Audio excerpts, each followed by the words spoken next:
नमस्कार दोस्तों, मैं आपकी रेडियो दोस्त शालिनी सिंह।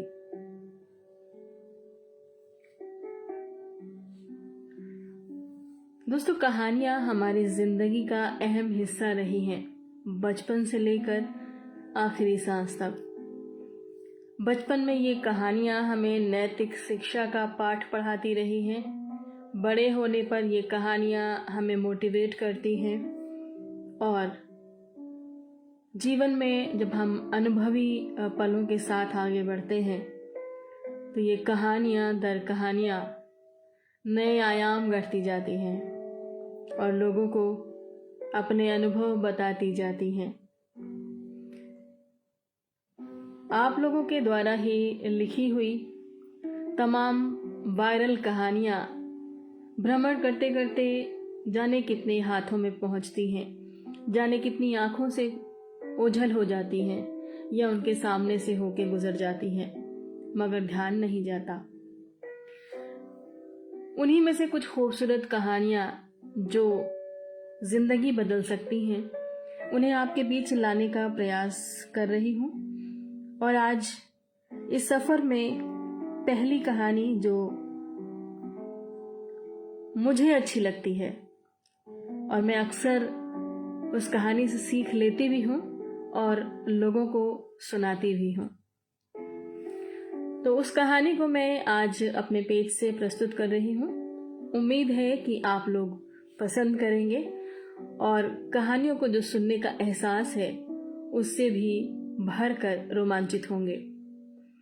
आज की कहानी बहुत सिंपल सी है, बहुत साधारण, लेकिन संदेश बहुत बड़ा, या यूं कह लें जिंदगी का बहुत बड़ा सबब इस कहानी में है। तो चलिए कहानी की शुरुआत करते हैं।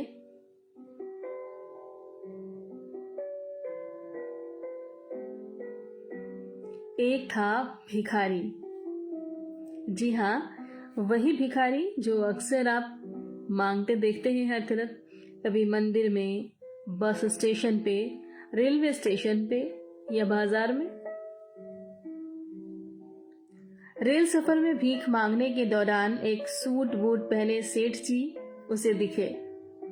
उसने सोचा कि ये व्यक्ति बहुत अमीर लगता है, इससे भीख मांगने पर ये मुझे जरूर अच्छे पैसे देगा। वो उस सेठ से भीख मांगने लगा। भिखारी को देखकर उस सेठ ने कहा, तुम हमेशा मांगते ही हो, क्या कभी किसी को कुछ देते भी हो? भिखारी बोला, साहब, मैं तो भिखारी हूँ, हमेशा लोगों से मांगता ही रहा हूँ, मेरी इतनी औकात कहाँ कि किसी को कुछ दे सकूं। सेठ ने कहा कि जब किसी को कुछ दे नहीं सकते तो तुम्हें मांगने का भी कोई हक नहीं है। मैं एक व्यापारी हूँ और लेन देन में ही विश्वास रखता हूँ। अगर तुम्हारे पास मुझे देने के लिए कुछ है तभी मैं तुम्हें बदले में कुछ दे सकता हूँ। तभी वो स्टेशन आ गया जहां पर उस व्यापारी को उतरना था। वो ट्रेन से उतरा और चला गया। इधर भिखारी सेठ की कही बात के बारे में सोचने लगा। सेठ के द्वारा कही गई बात उस भिखारी के दिल में उतर गई और मैं उम्मीद करती हूँ इस कहानी के बाद यही बात आपके दिल में भी उतर जाएगी। हाँ, तो सेठ के द्वारा कही गई बात उस भिखारी के दिल में उतर गई। वो सोचने लगा कि शायद मुझे भीख में अधिक पैसा इसलिए नहीं मिलता क्योंकि मैं उसके बदले में किसी को कुछ दे नहीं पाता हूँ, लेकिन मैं तो भिखारी हूँ, किसी को कुछ देने लायक भी नहीं हूँ। लेकिन कब तक मैं लोगों को बिना कुछ दिए केवल मांगता ही रहूंगा? बहुत सोचने के बाद भिखारी ने निर्णय किया कि जो भी व्यक्ति उसे भीख देगा उसके बदले में वो भी उस व्यक्ति को कुछ जरूर देगा। लेकिन अब तक उसके दिमाग में ये प्रश्न चल रहा था कि वो खुद भिखारी है तो भीख के बदले में वो दूसरों को क्या दे सकता है। इस बात को सोचते हुए पूरा दिन गुजरा, शाम गुजरी और ऐसे ही वक्त गुजरता गया, मगर प्रश्न का कोई उत्तर नहीं मिला। दूसरे दिन जब वो स्टेशन के पास बैठा हुआ था तभी उसकी नज़र कुछ फूलों पर पड़ी जो स्टेशन के आसपास के पौधों में खिले हुए थे। फूलों को देखकर उसकी आंखें चमक गईं।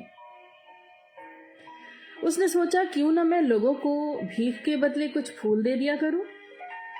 उसको अपना ये विचार अच्छा लगा और उसने वहां से कुछ फूल तोड़ लिए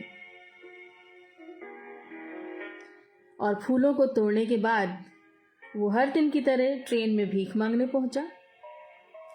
जब भी कोई व्यक्ति उसे भीख देता तो उसके बदले में वो भीख देने वाले को कुछ फूल दे देता। उन फूलों को लोग खुश होकर अपने पास रख लेते थे। अब भिखारी रोज फूल तोड़ता और भीख के बदले में उन फूलों को लोगों में बांट देता था। कुछ ही दिनों में उसने महसूस किया कि अब उसे बहुत अधिक लोग भीख देने लगे हैं। वो स्टेशन के पास के सभी फूलों को तोड़ लाता था। जब तक उसके पास फूल रहते थे तब तक उसे बहुत से लोग भीख देते थे, लेकिन जब फूल बांटते बांटते खत्म हो जाते तो उसे भीख भी नहीं मिलती थी। अब रोज ऐसा ही चलता रहा। एक दिन जब वो भीख मांग रहा था तो उसने देखा कि वही सेठ जी ट्रेन में बैठे हैं, जिसकी वजह से उसे भीख के बदले फूल देने की प्रेरणा मिली थी। वो तुरंत उस व्यक्ति के पास पहुंच गया और भीख मांगते हुए बोला, आज मेरे पास आपको देने के लिए कुछ फूल हैं, आप मुझे भीख दीजिए, बदले में मैं आपको फूल दूंगा। सेठ ने उसे भीख के रूप में कुछ पैसे दे दिए और भिखारी ने उसे फूल दे दिए। उस सेठ को ये बात बहुत पसंद आई। सेठ ने कहा, वाह क्या बात है, आज तुम भी मेरी तरह एक व्यापारी बन गए हो। इतना कहकर फूल लेकर वो सेठ स्टेशन पर उतर गया। लेकिन उस सेठ द्वारा कही गई बात एक बार फिर से उस भिखारी के दिल में उतर गई। वो बार बार उस सेठ के द्वारा कही गई बात के बारे में सोचने लगा और बहुत खुश होने लगा।